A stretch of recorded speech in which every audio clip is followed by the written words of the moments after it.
إله إلا الله لا إله إلا الله لا إله إلا الله ما لنا رب سواه. السلام علیکم ناظرین، منصف ٹی وی کے پروگرام راہ ہدایت میں آپ کا استقبال ہے، خیر مقدم ہے۔ میں ہوں آپ کا میزبان محمد حسام الدین، اور اس وقت اسٹوڈیوز میں موجود ہے ہمارے ساتھ آپ کے سوالات کے جوابات دینے کے لیے مفتی محمد شوکت ثنا قاسمی صاحب۔ ناظرین، جیسا کہ آپ جانتے ہیں پروگرام راہ ہدایت دینی، مذہبی، شرعی، فقہی سوالات و جوابات اور اپنی پروگرام ہے جس میں آپ کے ٹیلی ویژن اسکرین پر جو ٹیلی فون نمبرات دکھائے جائیں گے اس پر آپ ہم سے براہ راست کال کر سکتے ہیں، اور انشاءاللہ مفتی محمد شوکت ثنا قاسمی صاحب قرآن و حدیث کی روشنی میں آپ کے سوالات کے جوابات دیں گے۔ جیسا کہ میں شروع سے کہتا رہا ہوں، دو ایک باتوں کا خیال رکھیں کہ جس وقت آپ ہم سے ٹیلی فون پر گفتگو کر رہے ہیں اس وقت اپنے ٹی وی کی آواز کو، ٹیلی ویژن کی آواز کو تھوڑا سا دھیما کر دیجئے، کم کر دیجئے، تاکہ آپ کی آواز ہم تک صحیح طریقے سے پہنچ سکے۔ اور اپنے سوالات کو پہلے سے تیار رکھیں، پہلے اپنا نام بتائیں، کس مقام سے آپ کال کر رہے ہیں، اس میں مقام کا نام بتائیں، اور پھر اپنا سوال جلد سے جلد پیش کریں۔ زیادہ سے زیادہ ناظرین کو ہم اپنے پروگرام میں شامل کرنا چاہتے ہیں۔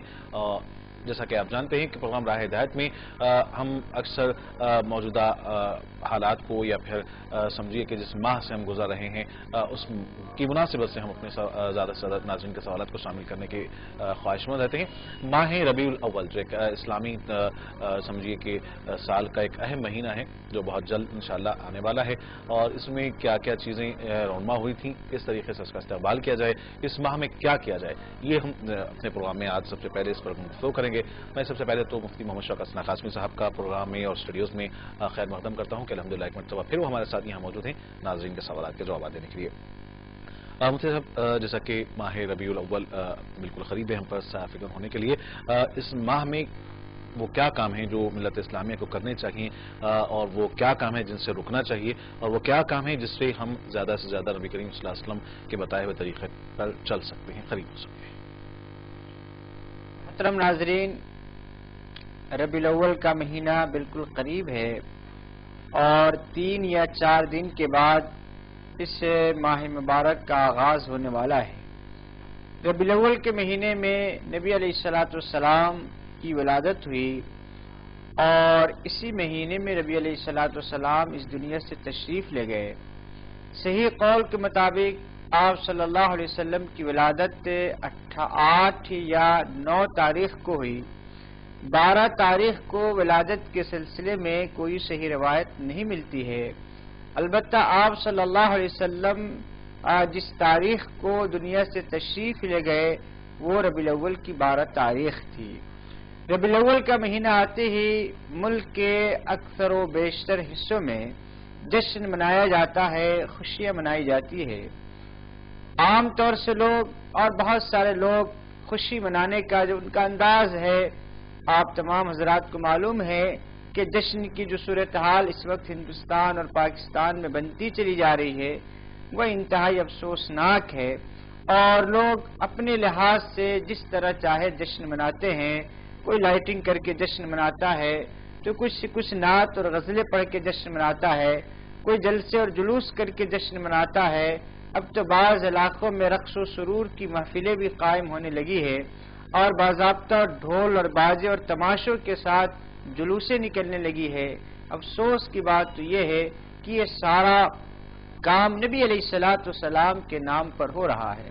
اب ہم اور آپ جشن کس طرح منا سکتے ہیں جو قرآن و سنت کے موافق بھی ہو، اور جس جشن سے نبی علیہ السلام کی روح کو سکون بھی ملتا ہو، نبی علیہ السلام کو خوشی بھی ملتی ہو؟ وہ کیا انداز ہوگا ہمارا اس مہینے میں جشن منانے کا؟ تو اس سلسلے میں 3 بات میں عرض کرنا چاہتا ہوں۔ اگر یہ 3 باتوں پر ہم نے اور آپ نے عمل کیا تو نبی علیہ السلام کی محبت کے صحیح دعوے دار ہم ہو سکتے ہیں، ورنہ صرف موجودہ دور کا جو جشن ہے اس منانے سے ہم محبتوں کا حق ادا نہیں کر سکتے ہیں۔ دیکھیے، ماہ ربیع الاول میں جو کام کرنے کے ہیں وہ 3 کام کرنے کے ہیں۔ پہلا کام ہمیں اور آپ کو جو کرنا چاہیے وہ یہ ہے کہ ہم ایک سیرت کی کتاب پورا پڑھ جائے جس میں رسول اللہ صلی اللہ علیہ وسلم کے حالات، پیدائش سے لے کر آپ صلی اللہ علیہ وسلم کی وفات تک کے تمام حالات ہو۔ بہت سارے لوگوں کو اگر یہ معلوم کیجئے کہ رسول اللہ صلی اللہ علیہ وسلم کی کتنی بیویاں تھی تو مشکل سے 1 یا 2 کا نام یاد ہوگا. آپ کی صاحبزادیوں میں حضرت فاطمہ کے علاوہ کسی کا نام یاد نہیں رہتا. آپ کے صاحبزادوں کا نام یاد نہیں رہتا.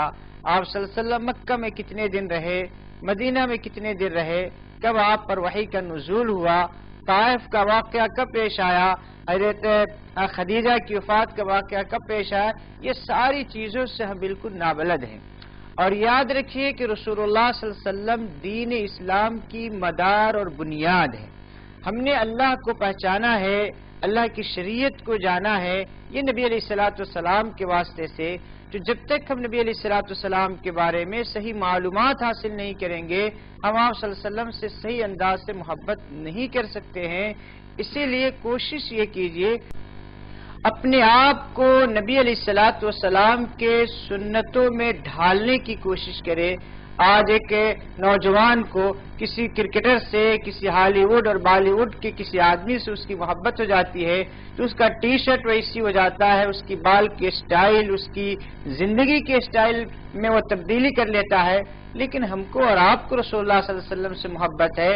ہم اپنی زندگیوں میں کسی طرح کی کوئی تبدیلی کرنے کے لیے تیار نہیں ہے, ہم سنتوں پر عمل کرنے کے لیے تیار نہیں ہے, جبکہ کامیابی اسی وقت مل سکتی ہے جبکہ رسول اللہ صلی اللہ علیہ وسلم کی سنتوں پر ہم عمل کرنے والے بن جائے. تو کھانے کی ہو, پینے کی ہو, سونے کی ہو, جاگنے کی ہو, یعنی زندگی کے تمام شعبوں میں جو رسول اللہ صلی اللہ علیہ وسلم کی ہدایات ہے, جو سنت ہے, اس کو معلوم کر کے اس ماہ ربیع الاول میں زیادہ سے زیادہ سنتوں پر عمل کرنے والے بن جائیں. تیسری چیز جو کرنے کی ہے وہ یہ ہے کہ اس مہینے میں نبی علیہ الصلوۃ والسلام پر کثرت سے درود شریف کو بھیجا جائے.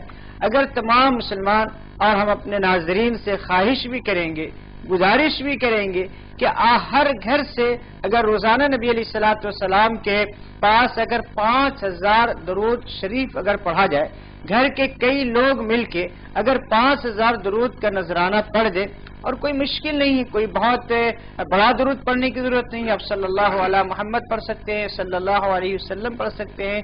اس طرح اگر ہمارے تمام ناظرین اور تمام مسلمان کے گھروں سے 5000 روزانہ نبی علیہ الصلوۃ والسلام کی خدمت میں اگر درود کا نذرانہ پیش کیا جائے تو ایک مہینے میں تقریباً 1.5 لاکھ مرتبہ ہم درود رسول اللہ صلی اللہ علیہ وسلم کی خدمت میں بھیج دیں گے. یقین مانیے کہ جب 5000 درود کا نذرانہ ایک گھر سے نبی علیہ الصلوۃ والسلام کی خدمت میں فرشتے لے کر جائیں گے تو نبی علیہ الصلوۃ والسلام کو کتنی خوشی ہوگی, کتنا خوش ہوں گے اس گھر والوں سے جو گھر والے یہ کام کریں گے, جو مسلمان یہ کام کرے گا, اور اس گھر میں کتنی برکتیں نازل ہوں گی. تو یہ کام ہے ہمیں کرنے کا. اگر ہم یہ 3 کام اس مہینے میں کریں تو یاد رکھیے ہم صحیح جشن منانے والے ہوں گے. یہ 3 کام کو چھوڑ کر باقی جو ہم کام کریں گے ظاہر سی بات ہے اس سے محبت کا کوئی تعلق نہیں ہوگا. اسی لیے کوشش کرے کہ ہم تینوں باتوں پر عمل کرے.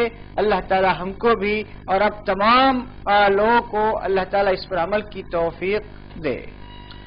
ناظرین بہرحال اپنی بڑی تفصیل سے مفتی صاحب کے زبانی سنا کہ ان مہینے میں آنے والے مہینے میں ماہ ربیع الاول میں اس کا استقبال کیا جائے, کس طریقے سے کیا جائے, اور پھر اس مہینے میں جو 3 کام آپ نے بتائے ہیں کہ ایک سیرت پہ کوئی کتاب اچھی سی آپ اگر اس کا مطالعہ کریں پوری سیرت کا, اور ساتھ میں ماہ ربیع الاول میں ایک فہرست بنائیں کہ کون سی سنتیں آپ چھوڑ رہے ہیں, کون سی سنت پر عمل کر رہے ہیں, تاکہ جو چھوٹ رہی ہیں سنت اس سنت پر ہم عمل کر سکیں, اور اسی طریقے سے کثرت سے نبی کریم صلی اللہ علیہ وسلم پر درود اور جو ہے سلام ہم اس ماہ میں بھیجتے رہیں.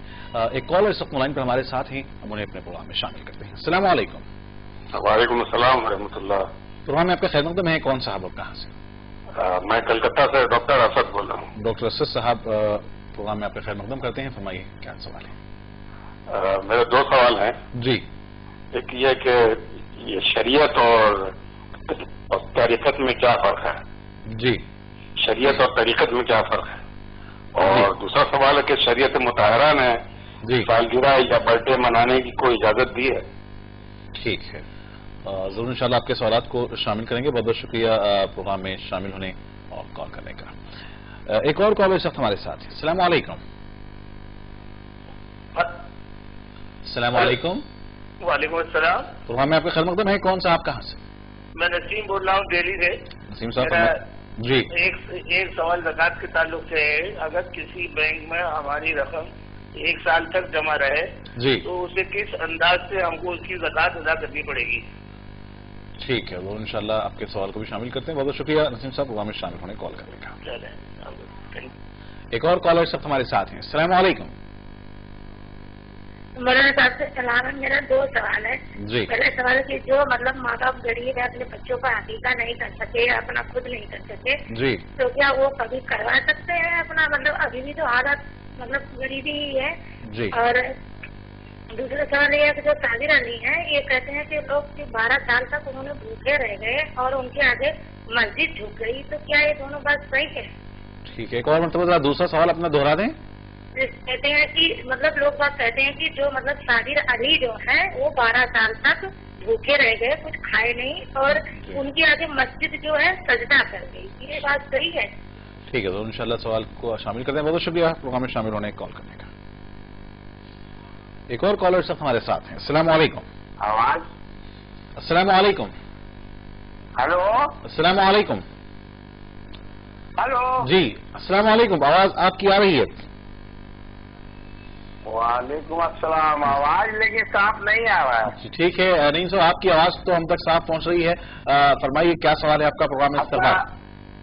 اچھا تھوڑا سا 2 سوال ہے. جی. ایک تو سوال ہے کہ یہ ہمارے ایک دوست ہے جو میرے ساتھ ہی پولیس ہیڈ کوارٹر میں ہے. جی.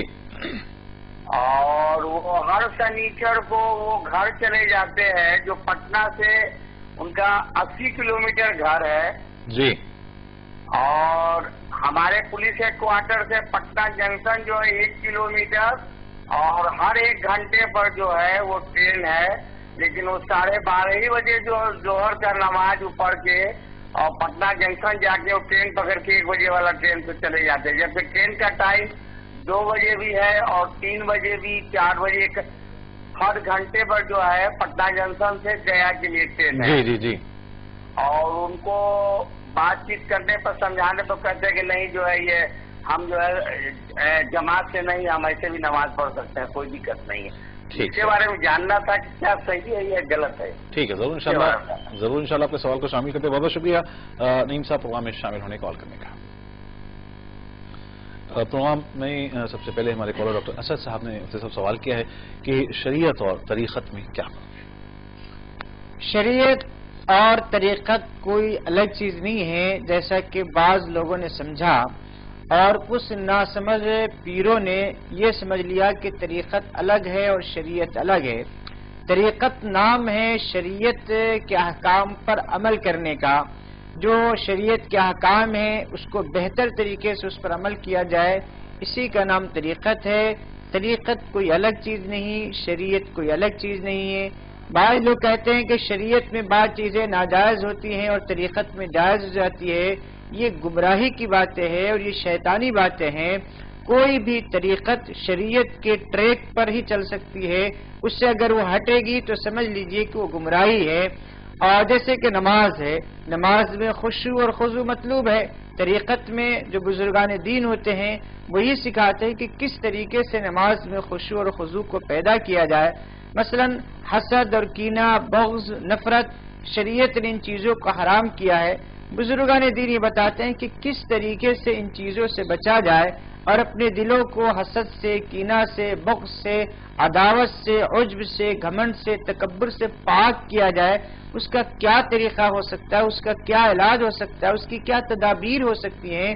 انہی تدابیر کو اختیار کرنے کا نام طریقت ہے. تو طریقت شریعت سے کوئی الگ چیز نہیں ہے. ایک اور سوال ڈاکٹر اسد صاحب کا یہ ہے کہ کیا اسلامی شریعت میں ہمیں سالگرہ منانے کی اجازت دی گئی ہے؟ اس میں کوئی تقریب ہو، جشن منایا جائے؟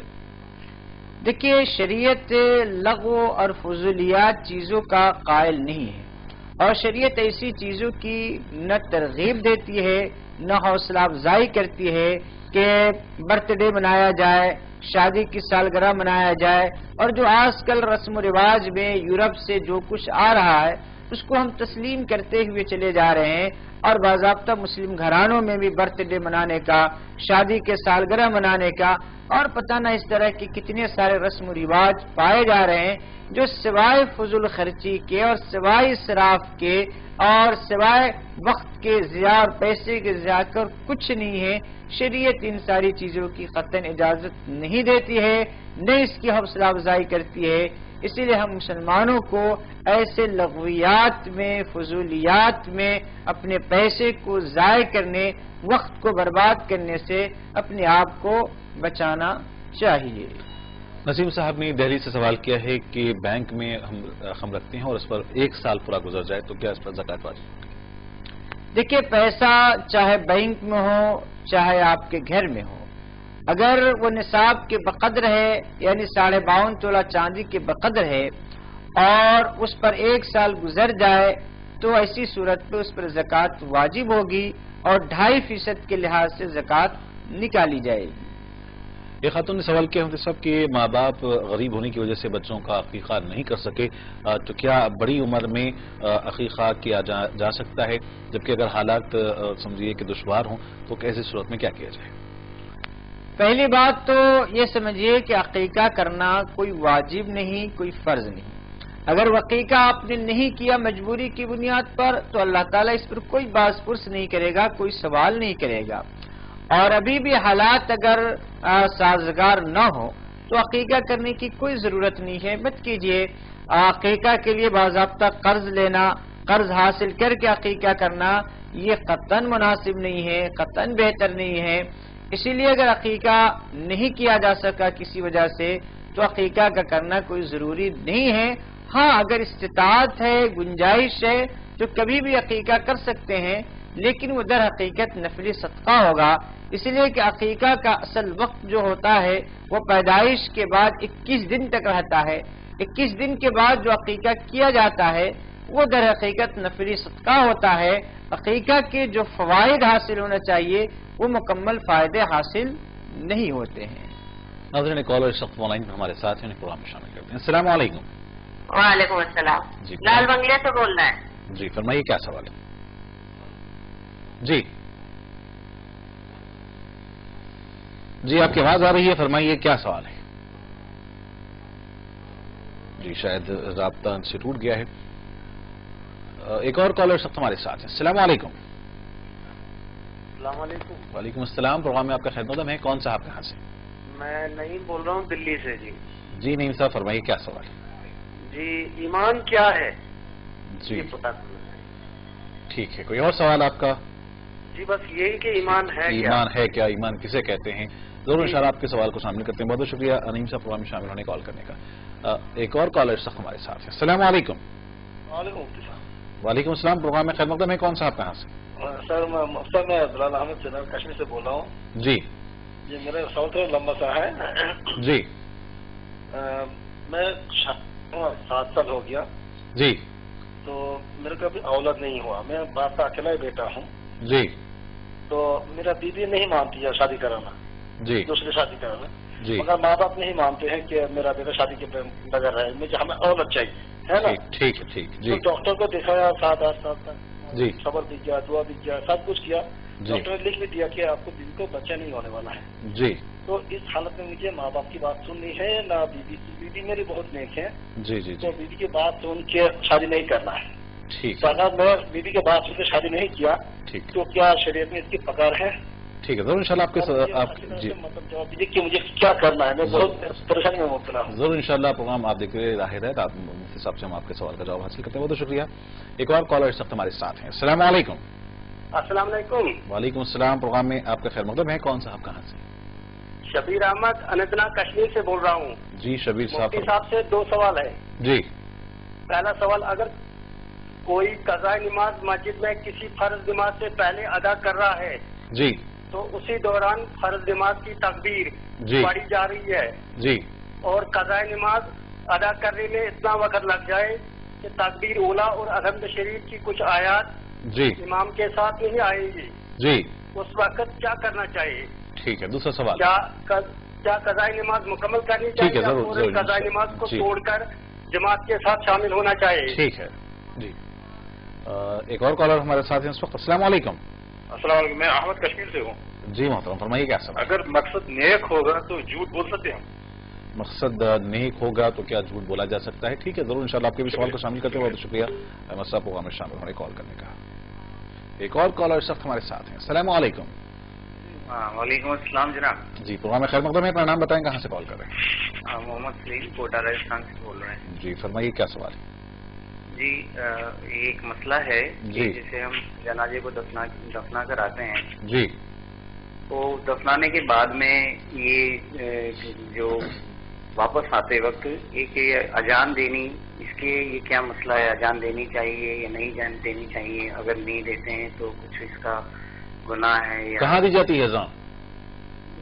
قبرستان میں جنازے کو دفنانے کے بعد میں. ٹھیک ہے ضرور انشاءاللہ آپ کے سوال کو شامل کرتے ہیں. بہت شکریہ پروگرام میں شامل ہونے کال کرنے کا.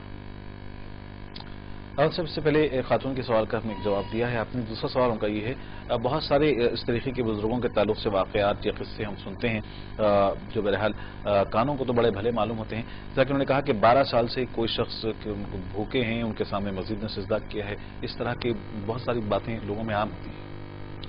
دیکھیں ایسی دیومالا کہانیوں اور قصوں پر یقین نہیں کرنا چاہیے. بزرگوں کی کرامت برحق ہے, بزرگوں سے کرامت کا ظہور ہو سکتا ہے, لیکن جب تک کہ کوئی چیز یقینی طور پہ صحیح لوگوں سے معلوم نہ ہو. یہ کہنا کہ وہ 12 سال تک بھوکے رہے, نبی علیہ الصلوۃ والسلام نے اس طرح بھوکے رہنے کا حکم نہیں دیا تھا. آپ صلی اللہ علیہ وسلم نے کھانا کھایا ہے, کھانا کھانے کا حکم دیا ہے. اور اسی طرح جہاں تک مسجد سجدہ کرے یا خانہ کعبہ سجدہ کرے, مسجد اس لیے بنائی گئی, خانہ کعبہ اس لیے بنایا گیا کہ لوگ جا کر اس میں سجدہ کرے, نہ کہ مسجد ان کو سجدہ کرے. یہ سب قصے اور کہانیوں پر یقین نہیں رکھنا چاہیے. اور نہ اس سلسلے میں اللہ تعالی ہم سے پوچھنے والا ہے کہ کون سے اللہ کے ولی کتنے سال کھانا کھائے, کتنے سال کھانا نہیں کھائے, مسجد جھکی یا مسجد نے سجدہ کیا. یہ ساری تفصیلات میں اپنے آپ کو, یہ فضولیات ہے, اس سے اپنے آپ کو بچانا چاہیے. اس کے متعلق ہم کو کوئی سوال ہونے والا نہیں ہے. ہم اپنے اعمال کی اور اپنے عقیدے کی فکر کریں. دیکھیے شریعت کا ثبوت جو ہوتا ہے وہ قرآن و حدیث سے ہوتا ہے, قصے اور کہانیوں سے نہیں ہوتا ہے.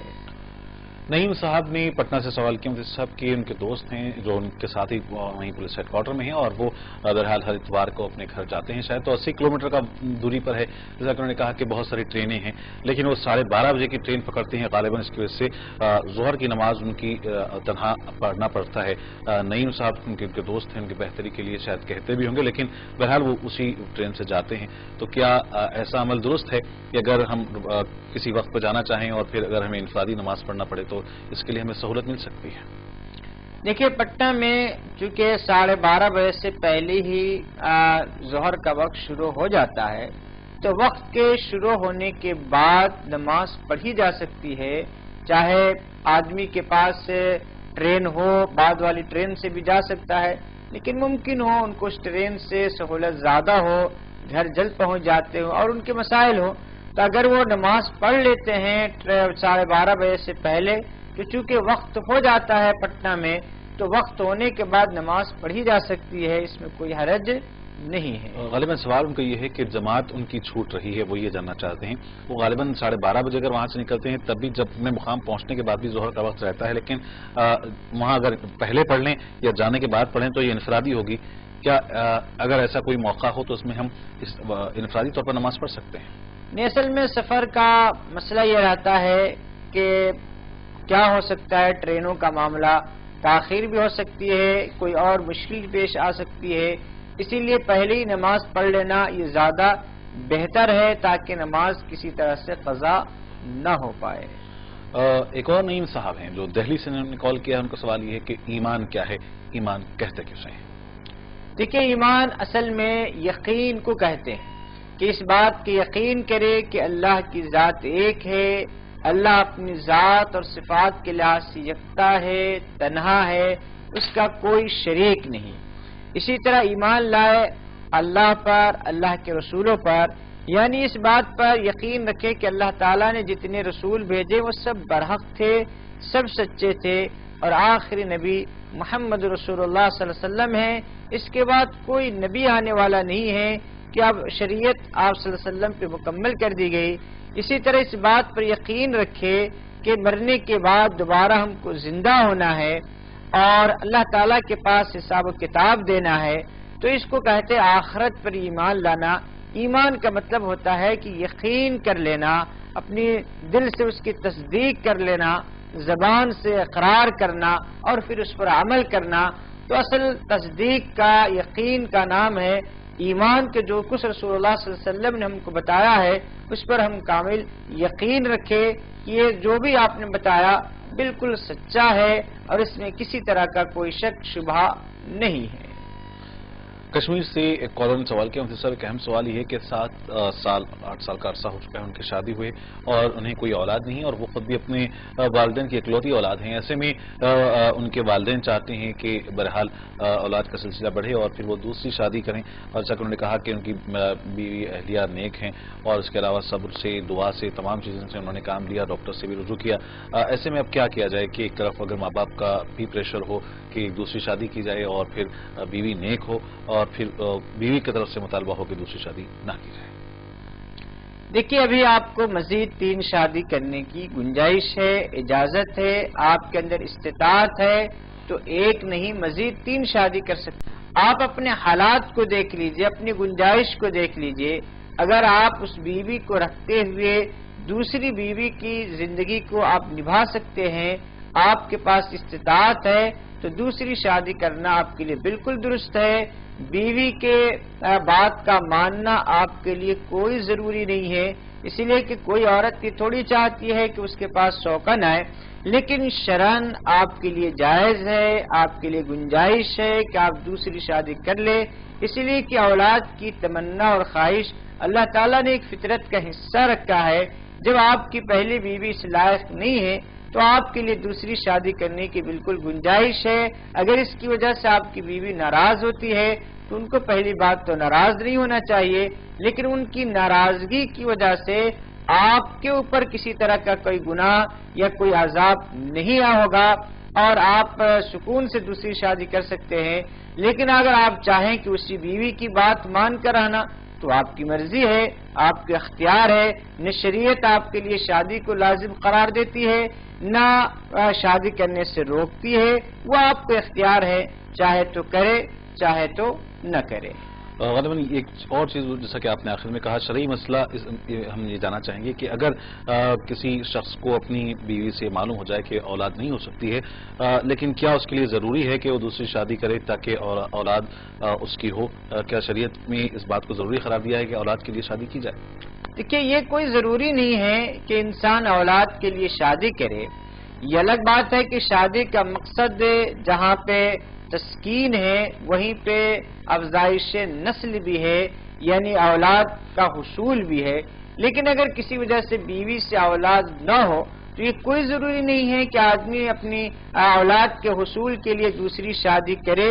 یہ اس پر لازم و ضروری نہیں ہے، اس کو اختیار ہے. اگر وہ کرنا چاہتا ہے شریعت کسی کی اجازت دیتی ہے، نہیں کرنا چاہتا ہے تو شریعت اس پر کسی طرح کی زبردستی نہیں کرتی ہے. ناظرین پروگرام راہ ہدایت میں وقت چلا، ایک مختصر سے وقفے کا جائیے گا نہیں، لوٹتے ہیں کچھ ہی دیر بعد اور انشاءاللہ جاری رہے گا پروگرام راہ ہدایت.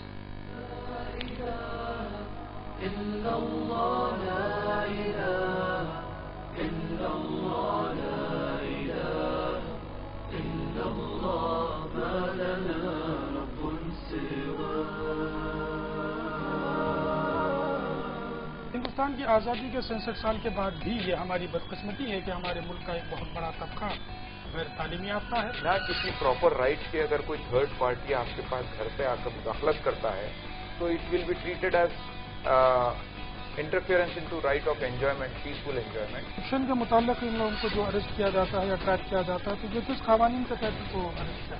لوکل پولیس کا کام یہ ہوتا ہے کہ اگر آپ جو ہے کسی ایسے شخص کو پکڑیں یا کچھ لوگوں کو پکڑیں تو اس کی جامع تلاشی لی جائے اور اس کی جامع تلاشی کسی گیزٹ آفیسر کی یا مجسٹریٹ کی موجودگی میں لی جائے. Narcotic drugs and psychotropic substance act جو ہے یہ 1985 میں انیکٹ ہوا ہے اور اس کے جو آبجیکٹس اینڈ اسٹیٹمنٹس اس کا جو prime reason for its enactment was to control the menace of drug peddling.